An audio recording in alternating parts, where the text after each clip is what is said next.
السلام عليكم ورحمة الله وبركاته. وهذا السلام المنتين خير تمال كستا الدنيا دابيسة على ديسك جوكتين بعد الصلاة إنك الشيخ مصطفى وحط هاي متقانا إنه ودنا صومالنا وعنا ددك وضوالن كلية دقيست بنتي اسمه وحنا ددك وضحن كلية إيكو سبوت كريه إن كوضا والن كوضا أخلاق ضحن إنك بفولو سينينا إنك بلاك سينينا إنك بفيو سينينا قرمو حمانتي فسق iska deynaya يا waxaad arkaysaa qof aadan aqoonin oo aan ku aqoonin oo iska caynaysid inaga la kala qof waxaad arkaysaa facebookkiisa daawanaysid snapchatkiisa daawanaysid tiktokkiisa daawanaysid follow baa u tahay ya maxaan ku raadaay haddana waa caynaysa ku mashquulsan tahay isaguna kuma yaqaanaba maradiska ma yaqaano haye waxaad arkaysaa qof kulahay qofkaasaan iska nabcahay jinkeyga nacab haye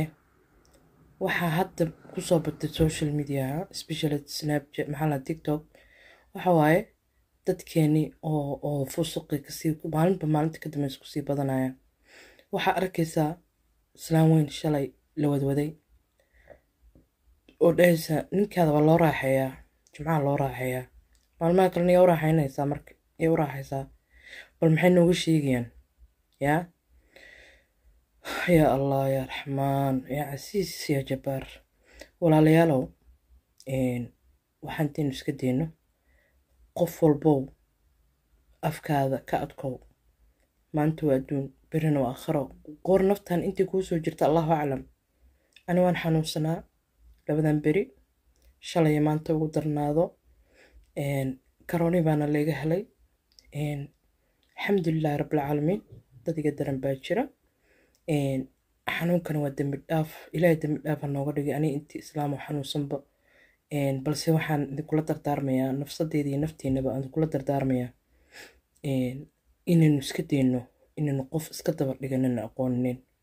walaalayaalow inaynu siino follow dad aan u qalminin oo noloshaadaba aqooninin yaa oon adigaba waxaa tahay inaad jirti inaad joogtaba ku aqooninin yaa inuu wanaag isku follow garayno iyo dar alleh yaa qofka aad adigu ka heshid oo dar ilaahay uga heshid raac cidna kuma diidana follow haye ha ka sheegin waxbana ha ku mashquul naftiisa ilaah baa abuurta addoonkan adigu aduma abuuran ilaah baa la